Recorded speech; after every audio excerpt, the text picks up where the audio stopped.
Don Pablo, él es doctor en geografía por la Universidad Nacional Autónoma de México y doctor en administración con especialidad en finanzas por el Instituto Tecnológico de Estudios Superiores de Monterrey.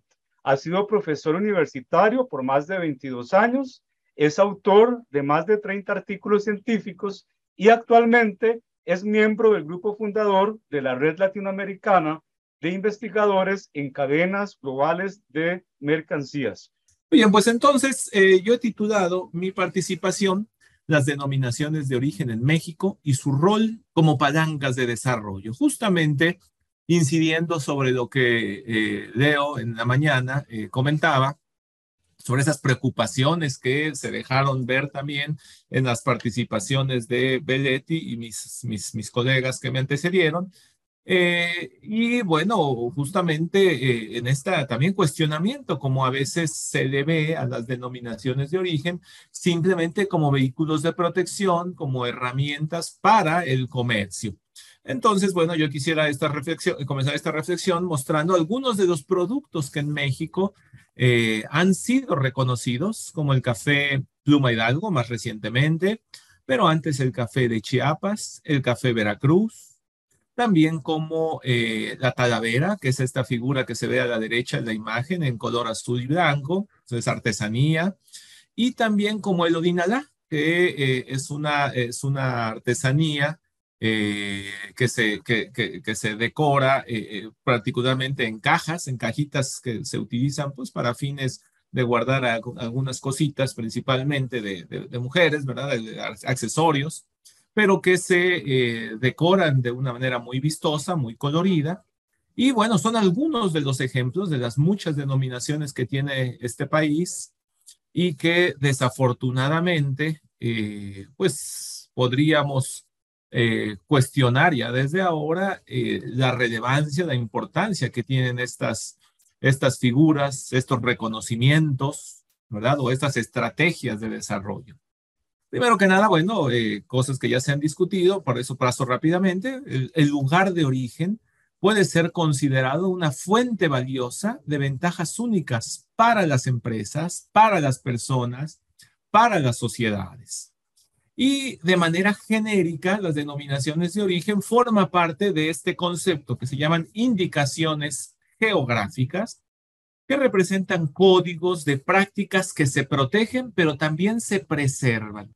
Y esta es una parte muy importante. Hablar de las indicaciones implica hablar de patrimonios, que hay un proceso histórico de construcción, de identificación, de reconocimiento, y entonces también es importante su preservación. Y por ello se desarrollan este tipo de reconocimientos o prácticas, podríamos decir.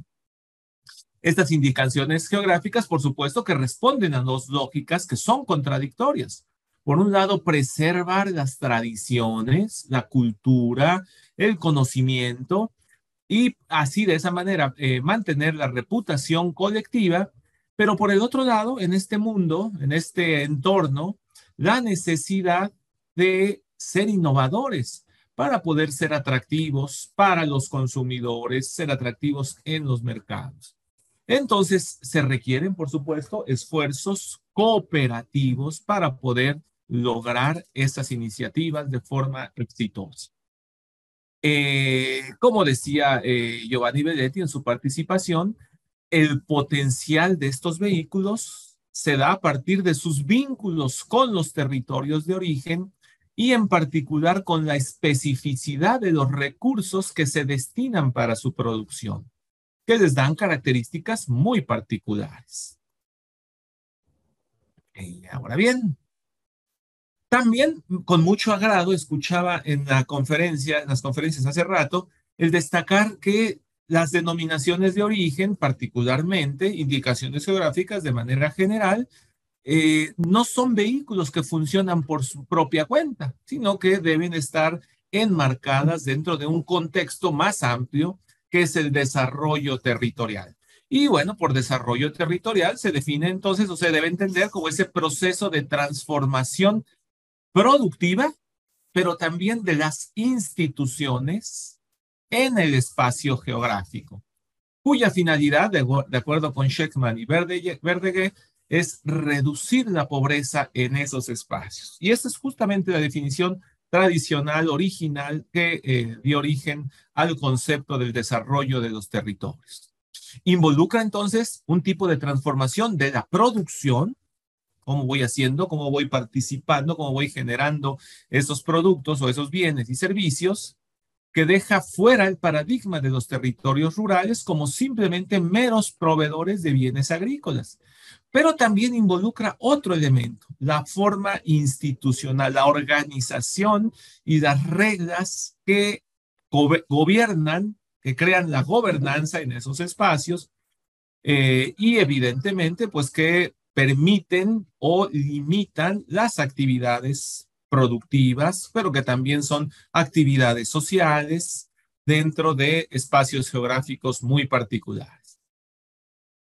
Los estudios empíricos acerca de las indicaciones revelan que son muy importantes, que pueden ser muy importantes para el desarrollo de los territorios, pero que dependen de diversos factores. La comunicación, por ejemplo, sobre los productos y la relevancia que tiene el territorio respecto a la calidad. Si no estamos de acuerdo con ellos, si no se comunica y no se reconoce apropiadamente, pues entonces no puede fácilmente llevarse a otros territorios a producir, ¿no? Porque en realidad no tienen un arraigo a esos lugares donde se han desarrollado. La cohesión del grupo también es un factor muy importante, la cohesión de quienes están organizando, quienes están impulsando estas iniciativas, porque pues finalmente se necesita esa coordinación para garantizar su existencia, su preservación a lo largo del tiempo. Y evidentemente, pues relaciones entre ellos, el nivel de confianza que se dé al interior de esos grupos. Requieren, obviamente, los actores a lo largo de la cadena de comercialización de bienes reconocidos con indicación geográfica, lo que se llama un empoderamiento, y adquiriendo mayores capacidades, mayores conocimientos y mayor control sobre su producto. Las indicaciones geográficas están, por supuesto, también vinculadas al desarrollo sustentable o sostenible.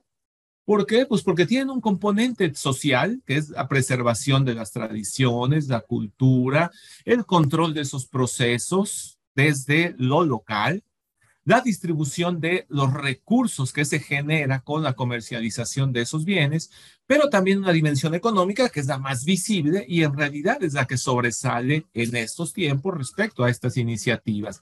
Aumento de la producción, aumento del comercio, más ingresos, nuevos mercados, una mejoría económica.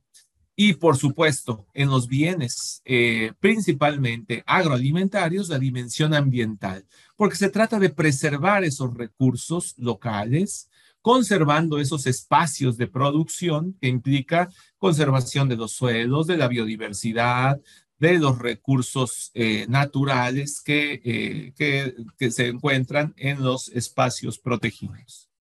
El desarrollo territorial, entonces, como desarrollo local, el desarrollo regional y el desarrollo rural, convergen o se ubican, se encuentran dentro de este esfuerzo de indicaciones geográficas o denominaciones de origen. Incluso más recientemente se les reconoce a las denominaciones de origen como parte de esos bienes públicos de los territorios, bienes o servicios públicos, que de acuerdo con Caudy Mendoza, esa condición de bienes públicos puede tener diferentes niveles respecto a su consumo, respecto a la toma de decisiones y respecto a la distribución de los beneficios que ofrecen esos bienes y servicios públicos. Si estamos hablando de la cultura, de la tradición, de los patrimonios, entonces quiere decir que son propiedad del colectivo. Entonces es que pueden considerarse públicos ahora lo que es importante ver, en qué niveles, respecto al consumo, que cualquiera puede gozar de ellos, respecto a la toma de decisiones sobre el rumbo que deben seguir estos bienes, o, lo que es más delicado, respecto a la distribución de los beneficios. Los bienes con indicación geográfica entonces pueden considerarse bienes públicos, pues además generan externalidades hacia el resto de la sociedad, que de acuerdo con Belletti, Marescotte y Toussard, se dan en diferentes avenidas respecto a las características de los bienes y su arraigo territorial, que es la manera más directa, a los efectos socioeconómicos en la sociedad, a los actores involucrados en su provisión. Al ser bienes territoriales, tienen efectos sobre otros bienes del mismo territorio. Además, los efectos que tienen las cadenas de comercialización y los actores que participan a lo largo de la distribución y comercio para llegar a los consumidores. Y además, porque son bienes culturales y simbólicos. Esta figura que la presentó Belletti hace un rato, ya no destacaré más que los efectos directos que se notan en la primera parte del círculo y los efectos indirectos hacia otros grupos de la sociedad, hacia otros productos, hacia otros servicios. De acuerdo incluso con Camangi, los bienes, dentro de los bienes públicos que existen para la sociedad, hay un conjunto, ¿verdad?, de aquellos que entran dentro de la categoría de híbridos respecto a la rivalidad, que son los bienes colectivos, y donde destacan estos conceptos que se utilizan para las denominaciones de origen, como los patrimonios, ¿verdad?, los paisajes, pero también otros dentro de, eso sería como que bienes tangibles, pero también, digamos, pasando hacia bienes intangibles como bienes públicos, elementos muy propios de las denominaciones de origen, ese capital social que se construye para organizar y garantizar la provisión hacia los mercados. Son las instituciones, los modelos de comportamiento, los valores, la reputación, la confianza, el asociacionismo que debe tenerse en estos grupos que participan de estos servicios. En México tenemos 19 denominaciones de origen. Si vemos el territorio representado aquí en esta figura, pues prácticamente todo el territorio, casi todo el territorio mexicano tiene algún vínculo con bienes que han sido reconocidos. Obviamente los más representativos, los más llamativos, conocidos, incluso históricamente, el tequila, el mezcal, que tiene territorios muy extensos, pero también hacia el norte, Sotol, Bacanora, un poco más hacia el centro tenemos arroz, charanda, ahora más recientemente chile y aguadica, un poco más hacia el este, vainilla, talavera, cacao Grijalba, café Pluma Hidalgo, Olinalá, más hacia el sureste, chile habanero, además de ámbar, café Chiapas, café Veracruz, que me lo brinqué, mango Ataulfo, y creo que ya están todos. Muy bien, y en particular, obviamente, sobre lo que más se ha estudiado en nuestro país, son aquellos que son más visibles, más representativos, que tienen más historia, entre ellos el tequila y mezcal. Sin duda que se trata de bienes de consumo populares, un consumo relativamente generalizado y además asociados a lo mexicano. Pero no son bienes en realidad de consumo tan generalizado, si ya lo vemos más a detalle, porque su incursión en los mercados internacionales los ha llevado a ser, a lo largo del tiempo y de los últimos años, bienes, productos cada vez más caros, cada vez más costosos, y eso obviamente pues con considerados bienes pues un poco más exclusivos. Por otro lado, no se cuenta con barreras de entrada que sean relativamente accesibles. Por el contrario, la participación de los consejos reguladores han establecido ciertos estándares de producción, tanto para el cultivo del agave como para los procesos de transformación posteriores. Bueno, cualquiera diría, pues es parte de la protección que se necesita. Totalmente de acuerdo. A menudo también se habla de la cooptación, por ejemplo, de la toma de decisiones respecto a los consejos reguladores, quien ha acaparado el control, el poder, la toma de decisiones, y eso ha sido una crítica permanente, tanto en uno como en otro de los que tengo aquí mencionados, que evidentemente los alejan de las decisiones respecto a lo público, a la garantía, a la distribución de beneficios a todos los actores participantes. No se diga la distribución de las ganancias, que son evidentes, lo que genera numerosos conflictos históricamente entre agaveros e industriales. Es el componente más importante para los destilados es el agave, pues pero puede cuestionarse, se puede cuestionar a este punto a partir de las innovaciones, por ejemplo, en productos que van ya ahora saborizados, ¿verdad? Que se mezclan con diferentes sabores, colores incluso. La conflictividad además que existe entre agaveros e industriales es un tema, decíamos, de décadas, que tampoco permite que esas condiciones socioeconómicas mejore a lo largo del tiempo, como sí se ha visto que ha Oye, tenido 5 minutos. Correcto, muchas gracias. Ya estaba espantado con el reloj que se me acababa, pero son 5 minutitos todavía. De acuerdo. Que ha permitido, ¿verdad?, que pues un desarrollo asimétrico en la distribución de ganancias. No vemos a nivel de productores los mismos efectos que sí se ve a, la hora, a nivel de industrias, a nivel de destiladoras, por ejemplo. Por el otro lado, han existido derramas hacia el territorio que son fuertemente cuestionadas respecto a la propiedad de dichos beneficios. Quiero decir, respecto a los aspectos turísticos. Sí, claro, es muy importante ahora discutir sobre el patrimonio de la humanidad en el paisaje agavero, por ejemplo, ¿verdad?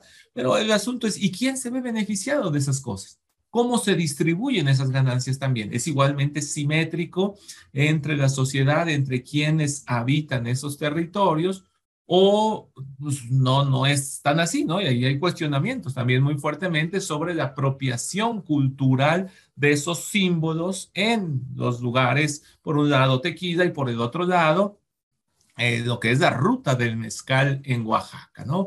Como sea, hay cierta apropiación de ciertos grupos, de ciertas empresas, de ciertas figuras, de esos símbolos importantes en ambos casos. Y bueno, por supuesto, la mercadotecnia hacia los destilados es de gran importancia para posicionarlos, aunque estos esfuerzos los hacen evidentemente las marcas mayores, las marcas más importantes o representativas que pues tienen una retribución mayor de sus inversiones. Estos ejemplos, estas figuras que están por acá, desarrolladas por una de mis colegas, extesista, ahora doctora, Paola Enríquez, justamente evidenciando el cambio en el proceso respecto a algo tan sencillo, ¿no? El índice de desarrollo humano y su posicionamiento, y esto lo hizo en los territorios del tequila y del mezcal. La figura del 2010 aparece abajo y que se ve, digamos, en una situación relativamente favorable. Recordemos que en el IDH las posiciones son relativas, entonces relativamente favorable respecto al territorio. Unos cuantos aparecían en rojo. Sin embargo, a lo largo del tiempo, en la evaluación de ese IDH 15 años después, pues resulta que paradójicamente aquellos territorios que comercialmente han resultado exitosos para la venta de un patrimonio, de una cultura, de un producto vinculado a lo público, pues ha generado asimetrías muy importantes, ¿verdad? Y entonces empiezan a saltar muchos rojos, y pues particularmente en los territorios del mezcal, pero no quiere decir que los del tequila también hayan sido favorables en ese sentido. Entonces empieza a generar confrontaciones o dudas sobre la simetría en la distribución de beneficios. Y pues obviamente, decía, estamos concentrados ahorita la reflexión en dos denominaciones de origen, pero ¿qué pasa con el resto? Algunas operan, otras en realidad ya ni existen, aunque nuestras autoridades las presumen a todas ellas. Que eso es una contradicción. Los consejos han existido, han desaparecido, se han autorizado y llevan 10 años sin ni siquiera constituirse un consejo regulador ni definirse una norma oficial. La ley dice que es responsabilidad de los consejos reguladores, pero pues esos consejos reguladores, al no tener un respaldo ni estatal, ni municipal, ni federal, evidentemente poco pueden hacer y poco pueden avanzar los actores que sí lograron un reconocimiento inicialmente ante el INPI, que es la instancia oficial para el registro, la autorización de las denominaciones de origen, y que implica los vínculos hacia la Autoridad Mexicana de Acreditación, y bueno, normadas por la Ley de Propiedad Industrial, la Ley Federal sobre Metrología, y bueno, pues por supuesto lo que exige son normas oficiales mexicanas y normas oficiales, que es lo que se conoce como ese pliego de condiciones. Como decíamos, estos actores relevantes, entonces está el INPI, el organismo que hace la solicitud, que pues a veces se forma como consejo regulador, a veces pues no. Los gobiernos de los estados, que a veces están temporalmente, pero no de forma permanente. Los gobiernos municipales nunca están. A veces hay sistemas productos asociados a esas denominaciones de origen. Algunas veces se han formado organizaciones de productores industriales. Finalmente, ya para terminar, que veo que se me agota el tiempo, en diversas regiones del mundo, las indicaciones geográficas representan esfuerzos ejemplares en la construcción de capital social que permiten preservar ese conocimiento, construir sociedades autogestivas y mejorar las condiciones de vida de la sociedad local. En México estos resultados pueden estar aún en proceso, pero por proceso llevamos más de 20 años en muchas de ellas. Aunque los arreglos institucionales en este país no permiten que se avance en su consolidación, menos en su territorialización, donde pues es muy llamativo que en los últimos años ha habido ese proceso de desterritorialización de las indicaciones geográficas conocidas. Ante esta cuestionable evolución de las denominaciones de origen en México, es imposible pensar que se trata de bienes públicos para las regiones donde se producen. Y hasta ahí lo dejo yo para la provocación posterior. Muchas gracias.